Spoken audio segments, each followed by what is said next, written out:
Next chapter है measures of central tendency और arithmetic mean. अब होता है सेंट्रल टेंडेंसी क्या होती है। सेंट्रल टेंडेंसी कुछ नहीं होता, जो भी हम पॉपुलेशन ले रहे हैं, यूनिवर्स ले रहे हैं, उसका एवरेज निकालना, ठीक है, या central value of the statistical series is called the central tendency.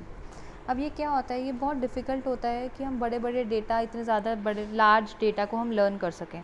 ठीक है, अगर मैंने तुम्हें दे दिया 100 डेटा का लर्न करो, तो 1000 डेटा दे दिए लर्न करने के लिए, तो ये बहुत औखा हो जाएगा उसके नंबर्स को लर्न करना। इस वजह से हम उसका एवरेज निकाल देते हैं। वो एक एवरेज जो है वो रिप्रेजेंट करता है आपके पूरी यूनिवर्स को और पॉपुलेशन को। उस चीज़ को हम सेंट्रल टेंडेंसी कहते हैं। ठीक है, अब इन्होंने क्या बोला है कि 2000 हमने बोला कि इंडिया में हर एक इंडिविजुअल की पर कैपिटा इनकम कितनी है, तो मिलियंस ऑफ लोग हैं, करोड़ों में लोग हैं, इनकी हर एक की हम इनकम पता करें, हमें कैसे पता चलेगा क्या इनकम है, नहीं पता कर सकते। इसके लिए हमने उसका एक एवरेज निकाल दिया, सेंट्रल वैल्यू निकाल दी, जिससे पता चल सकता है कि ऑन एन एवरेज लोगों की इनकम इंडिया में कितनी है। 2016 में कितनी थी इनकी, 82,216 per annum, that is the central value. तो सेंट्रल वैल्यू क्या होती है, सेंट्रल टेंडेंसी क्या होती है, किसी भी स्टैटिस्टिकल सीरीज़ की एवरेज करा, एवरेज अर्थमेटिक मीन जो होता है वही चीज़। ठीक है, अब आता है purpose. According to the Clark an average is a figure that represent the whole group. Clark क्या कहता है, एवरेज क्या होता है, वो फिगर जो पूरे ग्रुप को रिप्रेजेंट करता है।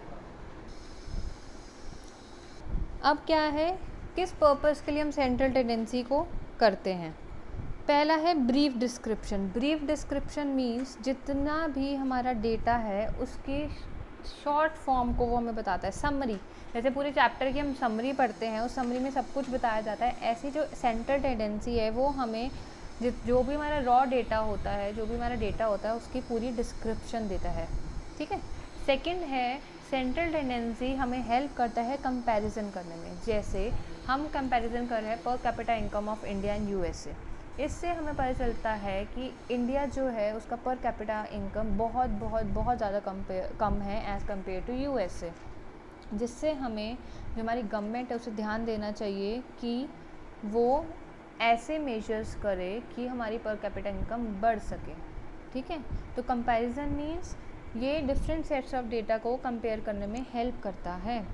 Third is formulation of policies. जब हमने कंपेयर किया कि इंडिया और यूएसए का जो पर कैपिटा इनकम है वो बहुत कम है एज़ कम्पेयर टू यूएसए, और इंडिया जो है इस वजह से पुअर कंट्री है, तो ये गवर्नमेंट को हेल्प करता है तो वो ऐसी पॉलिसीज़ बनाए कि जिससे हमारी जो प्रॉब्लम्स हैं पर कैपिटा इनकम, जैसे इस एग्जांपल में, कि वो ख़त्म हो सके और हम भी डेवलप्ड कंट्री बन सकें। तो it help in the formulation of policies bye compare the data with different countries और विद डिफरेंट ईयर्स। फिर है statistical analysis. Statistical analysis means, जैसे एग्जांपल देके समझो, हर एक बच्चे के हर एक सब्जेक्ट में हमें मार्क्स पता चल गए।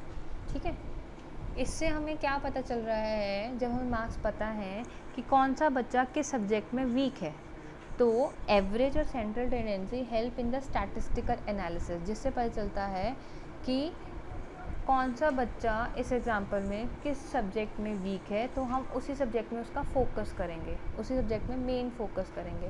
That is your statistical analysis. Fifth is one value for all.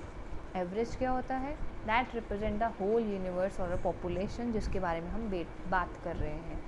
तो एवरेज क्या बताता है हमें, पूरी जितनी भी डेटा है सीरीज़ में उसको वो रिप्रेजेंट करता है। फॉर एग्ज़ाम्पल कि एवरेज हाइट है +1 के बच्चों की 5.3, तो एवरेज हाइट जो है वो हर एक क्लास के बच्चे को रिप्रेजेंट कर रहा है, that is your central tendency. ठीक है, that is your purpose of central tendencies. अब आता है असेंशियल्स ऑफ गुड एवरेज। अब गुड एवरेज कैसा होना चाहिए, पहला क्लियर और स्टेबल डेफिनेशन होना चाहिए। गुड एवरेज जो होना चाहिए वो क्लियरली डिफाइन करना चाहिए पूरे डेटा को, और स्टेबल होना चाहिए। ये ना हो कुछ भी हमने डेटा को हिलाया, एक वैल्यू भी चेंज करी डेटा की, तो हमारा एवरेज हिल गया। ठीक है, वो स्टेबल होना चाहिए। सेकंड रिप्रेजेंटेटिव, वो एंटायर मास को रिप्रेजेंट करना चाहिए। जो भी हमारा डेटा है वो गुड एवरेज, जो भी हमारा गुड एवरेज है वो क्या होगा, अगर वो पूरी डेटा को, पूरी इंफॉर्मेशन को, पॉपुलेशन को जिसका हमने एवरेज निकाला है उसको रिप्रेजेंट करेगा।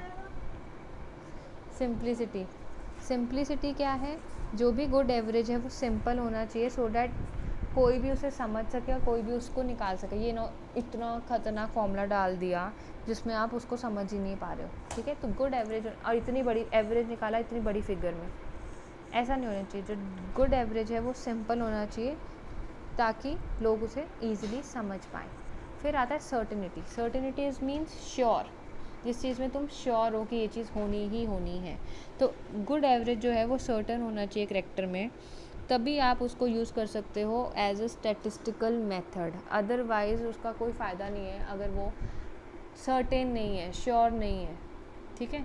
जैसे 10 + 10 + 10, इसका एवरेज क्या आया 3, हमने क्या ले लिया 5, दैट इज़ नॉट सर्टेन कि अप्रॉक्स 5 होगा, वो एवरेज नहीं होगा। एवरेज हमेशा सर्टेन होना चाहिए, श्योर होना चाहिए। फिर आता है एब्सोल्यूट नंबर। एब्सोल्यूट नंबर क्या होता है, तुम्हारा होल नंबर, कि जो भी डेटा है, जो भी एवरेज है वो तुम्हारा एवरेज एब्सोल्यूट नंबर होना चाहिए, कोई भी परसेंटेज की फॉर्म में नहीं होना चाहिए। Least effect of the change in the sample. कई बार क्या होता है सैम्पल में चेंज आ जाता है, ठीक है।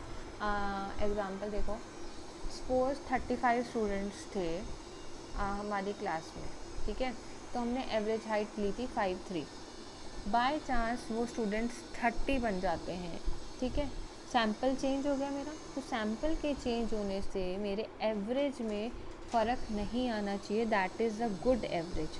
अगर आपका सैम्पल चेंज करने पे एवरेज में फ़र्क आ गया तो जितनी भी मेहनत थी वो वेस्ट हो जाएगी। तो गुड एवरेज क्या होता है, जिसका सैम्पल चेंज करने में भी कोई फ़र्क ना आए, चेंज थोड़ा बहुत आए बट इतना भी चेंज ना आए कि हमें हर चीज़ दोबारा से करनी पड़े।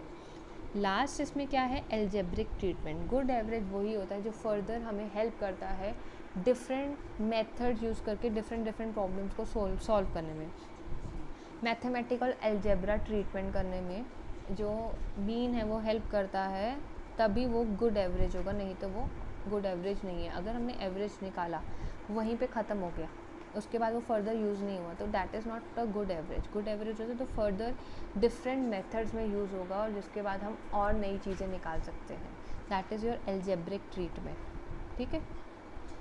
नेक्स्ट टॉपिक है टाइप्स ऑफ स्टैटिस्टिकल एवरेजेस। इसमें 2 टाइप्स होते हैं, मैथमेटिकल एवरेजेस और पोजिशनल एवरेजेस। मैथमेटिकल एवरेजेस होते हैं arithmetic mean, geometric and harmonic mean. अभी तुम सिर्फ अर्थमेटिक मीन पढ़ोगे। और पोजिशनल एवरेजेस कौन से होते हैं, median, mode and partition value, ठीक है।